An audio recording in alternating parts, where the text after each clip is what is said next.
Bom dia, boa tarde ou boa noite, sejam bem-vindos a mais um vídeo do canal. Eu sou o Cleiton Mo e hoje a gente vai falar não, né? A gente vai fazer um videozinho comemorativo ao Dia do Folclore. Então vamos começar. Primeiro, o Dia do Folclore, ele é internacional e é comemorado também no Brasil, né? 22 de agosto. Agora, por que folclore, né? Por que essa data? O que significa folclore, né? Folclore, né? Folklore, né? Seria o lore. Como é que eu posso traduzir isso para o inglês? O conhecimento folk do povo. Então seria a cultura popular, basicamente. O dia 22 de agosto foi escolhido para essa data porque um escritor britânico, William John Thoms, em 1846, criou essa palavra. Essa palavra até então não existia. Ele fusionou, fez o que a gente chama de neologismo e aplicou na vida, enfim. E foi pegando fama. Mas o que basicamente é o folclore? Eu falo em inglês. O folclore, ele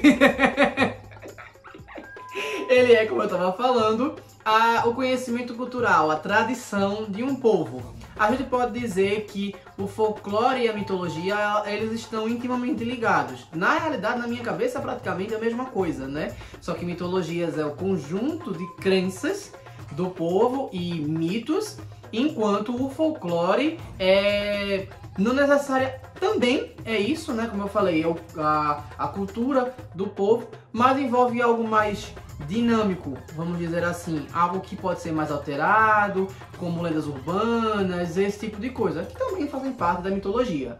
Mas enfim, é quase como um sinônimo, né? E o que eu escolhi para falar nesse vídeo não só foi a criação, mas também um pouquinho de algumas lendas de algumas regiões do Brasil. Eu vou começar com a região sul. Bem, o folclore, ele é, como eu falei, ele é a experiência e é mais dinâmico, né? Está ali na vivência do povo. Muitas vezes é um evento específico que acontece, uma coisa que as pessoas não conseguem explicar e inventam uma lenda para aquilo, né? Alguns até juram ver ou alguma coisa desse tipo. Então, obviamente, como o Brasil é tão grande, em cada região do Brasil vai ter lendas, contos e aparições diferentes. Começando do sul, eu escolhi duas que eu achei interessantes, que eu pesquisei. Uma é sobre as bruxas da praia de Itaguaçu, que na realidade são umas pedras que tem lá, grandes, umas parecem que estão em pé ou sentado, alguma coisa desse tipo.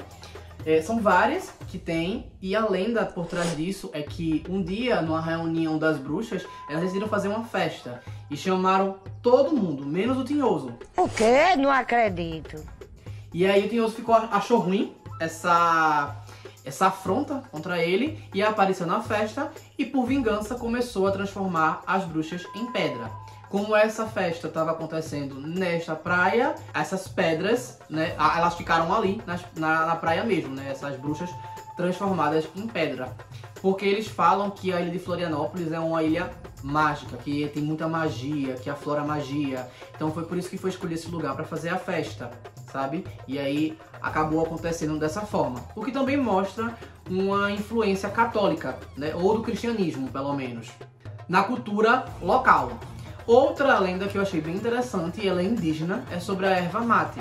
Ela fala sobre dois indígenas, o pai e a filha chamada Yari. O pai já era idoso e na época que se passa essa história, estava muito pobre de recurso, né? Os recursos estavam escassos e por isso toda a tribo decidiu migrar, todo o povo decidiu migrar. Eles dois se recusaram, porque ele estava idoso e não queria se mudar do lugar, como acontece em muitos lugares que a gente conhece. E a filha ficou com o pai e cuidou do pai, ficaram sozinhos. Mesmo na pobreza, eles estavam conseguindo o mínimo ali para sobreviver. Até que um dia apareceu um jovem na mata próxima e o idoso encontrou. O jovem estava com fome, pediu para ser alimentado. Tanto ele quanto o Yari dividiram a comida com esse jovem. E esse jovem ficou muito grato com isso. Pouco tempo depois, esse jovem revela que ele foi enviado de Tupã e que ia abençoá-los com um presente que era para celebrar a solidariedade. E aí foi assim que ele mostrou, né, que ele mostrou a eles o que era a erva mate. E aí ele mostrou a erva mate para eles e mostrou como usar e para poder fazer o chamate, para poder celebrar a solidariedade e ali alimentar de alguma forma também o idoso e a filha, né? De alguma forma, pelo menos com chá. No Sudeste, a gente também tem vários contos, eu peguei 2 deles. Um também tem influência católica e o outro também indígena, que eu também achei bem legal. Um foi sobre uma cidade em Minas Gerais, que tinha uma igreja da Nossa Senhora das Mercês de Cima. Olha o tamanho do nome, do título. E tinha um zelador dessa igreja, que era chamado de João Leite. Inclusive, João Leite eu lembro de ter lido algumas lendas. Eu talvez tenha sido até essa mesma, só de outra coisinha. Dele apareceu esse nome em algumas lendas. Mas enfim. Nesse caso, uma vez ele estava dormindo e acordou com as vozes. Ele achou estranho aquilo. E ele foi verificar o que tinha acontecido. E aí ele reparou que na igreja estava acontecendo uma espécie de procissão e uma missa. E ele, tá. Mesmo sendo de madrugada, ele meio que não estranhou aquilo. Mas aí ele ficou acompanhando e depois ele começou a reparar que as pessoas estavam estranhas, todas cobertas e tudo mais. E quando o padre foi dar a bênção, né, foi dizer que levantou a cabeça, ele viu que era um esqueleto. Jesus Nazareno. E aí ele começou a observar que outras pessoas que estavam ali também eram esqueletos. E ele correu assustado para o cemitério próximo para ver o que tinha acontecido. E quando ele olhou, o cemitério estava com as grades, né, os portões abertos. Então ficou aí essa lenda chamada Missa dos Mortos. Outra lenda que eu achei lá também, que eu achei bem interessante, é Cachoeira da Amorosa. Fala sobre um relacionamento entre Ipojucã e Jandira. Ipojucã, ambos indígenas, né, como já supõe. Ipojucã, eles iam casar e Ipojucã caçou, ele era um bom caçador. Ele caçou e ofereceu a presa a Tupã. Né, ele ofereceu a Tupã para abençoar o casal. E aí Tupã agradeceu aquilo, né, obviamente, assim, fazer uma devoção, né? Então ele ficou feliz, mas a Yangá, que é o espírito do mal, não achou bom aquilo, ficou muito enraivecido, né? Porque ele não foi reconhecido nem nada, mas é o espírito do mal, minha gente. Mas enfim. Aí ele começou a tentar os indígenas. E ele atacou Ipojucã. Ele se transformou numa onça e atacou Ipojucã. Só que Ipojucã venceu. E ele ficou acuado. A Yangá ficou acuado e correu para encontrar Jandira, para atacar Jandira. E ele atacou Jandira. Só que Ipojucã conseguiu reagir a tempo e resgatar Jandira. E a Yangá, mais uma vez irritado, se transformou numa corrente d'água e arrastou eles de lá de cima. E matou eles. Porque jogou, tipo, eles estavam num planalto assim aqui e tal. E aí jogou eles de cima e afundou no lago formado. E essa cachoeira ficou permanente, né? Esse corpo d'água ficou permanente, ficou uma cachoeira. E essa cachoeira foi batizada de Cachoeira da Amorosa. Por causa dos indígenas, né? Por causa dos indígenas que morreram por amor, né? Apesar que o outro foi tentar lá, enfim. Não é um final muito legal não, mas foi isso que aconteceu nessa lenda. No Centro-Oeste tem algumas lendas também. Eu peguei 2 que eu achei legal. Um caso, Minhocão do Pari, né? Isso. Do Pari, que era falado que é como se fosse uma cobra no rio Cuiabá, que ocupava aquela região e que ele não gostava das caças predatórias. E que ele virava embarcações, ele fazia algumas coisas. Diziam que quando ele se mexia com muita força, o rio enlarguecia, então eles atribuíam algumas enchentes a essa entidade também. Só que falam que essa entidade foi embora em 1974, quando teve uma enchente. A enchente foi tão grande que ele foi embora, meio que, ganhei! E foi embora. A outra lenda fala sobre a Mãe do Ouro, que fala que é uma entidade que guarda o local desse metal precioso. E para aqueles que sejam dignos, ela faz um acordo de mostrar o ouro para aquela pessoa, para que ela possa encontrar o ouro e poder prosperar na vida. Mas se essa pessoa quebra o acordo, ela pode levar a pessoa e quem aquela pessoa levou para pegar o ouro à morte. Né? Pode ter aí um retorno pela quebra de contrato. Depois, uma do norte. Assim, do norte a gente conhece um monte, né? Curupira, Iara, Boto, entre outros. Por isso eu escolhi a lenda de 2 vegetais para falar. Uma do açaí e uma do guaraná. A do açaí fala sobre uma época, que agora é Belém do Pará, que não tinha recurso e eles estavam com muito problema de alimentar a população. E aí por isso o pajé ordenou que matasse todas as crianças que nascessem dali por diante, para que eles não se proliferassem. E aí? Como é que fica? E aí? Né? Só que aí a filha dele, Yassan, ela engravidou, ela teve um filho e tiveram que sacrificar também em prol da sociedade ali, da comunidade.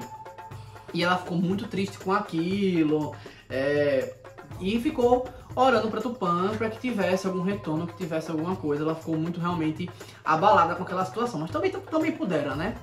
E enterrou o filho lá num cantinho. Só que o que acontece? Um tempo depois, esse filho dela veio visitá-la em espírito e veio falar com ela. Meio que Tupã liberou essa autorização, né? Vamos dizer assim. E aí a criança veio falar com ela, ela ficou feliz com isso e foi encontrar com ele. E o abraçou e ficou lá chorando de felicidade. No outro dia, ela foi encontrada morta, como se ela tivesse chorado tanto que a alma se desprendeu, né, vamos dizer assim, mas encarando com ternura uma planta, que era basicamente onde teoricamente ela estava vendo o filho. E dessa planta surgiu o açaí. A planta o fruto foi batizado de açaí porque Yassan ao contrário. A lenda do Guaraná, como outras lendas de vegetais, tem uma origem parecida. Nesse caso, eram 3 irmãos que eram muito cobiçados por todos da aldeia, porque eram muito bonitos, desenrolados, enfim, 2 homens e uma mulher. Só que a mulher engravida de uma cobra, a cobra simplesmente toca nela e engravida, né? Como em vários contos indígenas, a gravidez acontece dessa forma, né? Ela é expulsa, mas ela tem um filho e ela conta umas histórias pro filho e diz que ela tinha cultivado umas castanhas, um pé de castanha para o filho, mas que os irmãos, como expulsaram ela, não teria mais acesso. Aí o filho, ouvindo isso, simplesmente vai, invade o terreno e come as castanhas. Os tios dele, em retorno a isso, né, matam a criança. A mãe deles fica péssima, né, fica se sentindo horrível e pede que tenha alguma espécie de retorno para aquilo.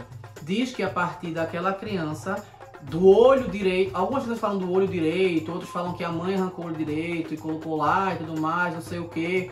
Mas, de uma forma ou de outra, depois de um tempo, essa criança também vai visitar a mãe. E a mãe, quando vai até o lugar o túmulo onde ela fez, onde ela colocou a criança, ela encontra um pé de guaraná.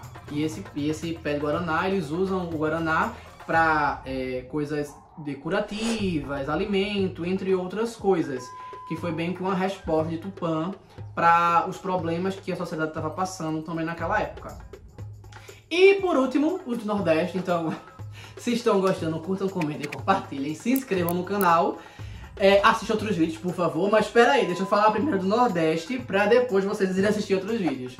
No Nordeste, eu trouxe Comadre Fulozinha e o Papa Figo. Bem, o Papa Figo, quando era criança, eu ouvia muito isso.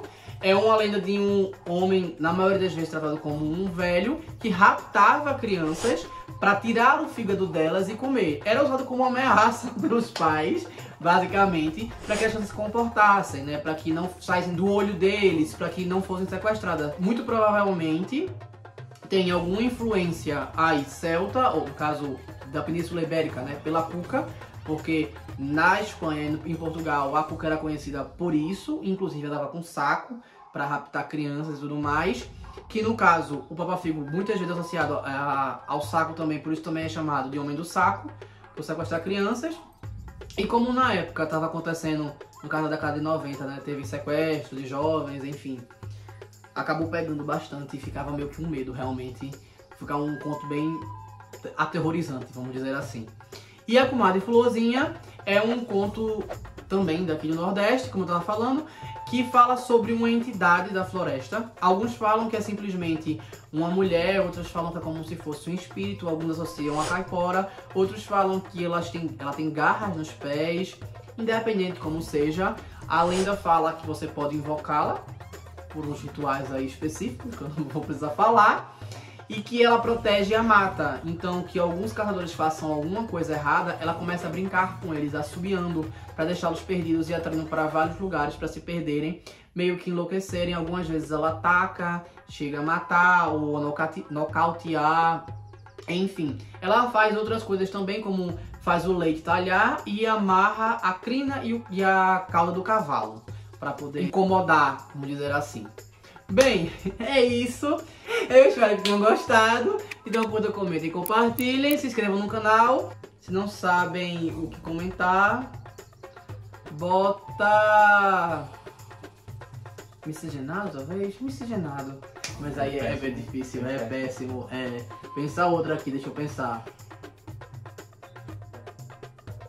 Cri, cri, cri.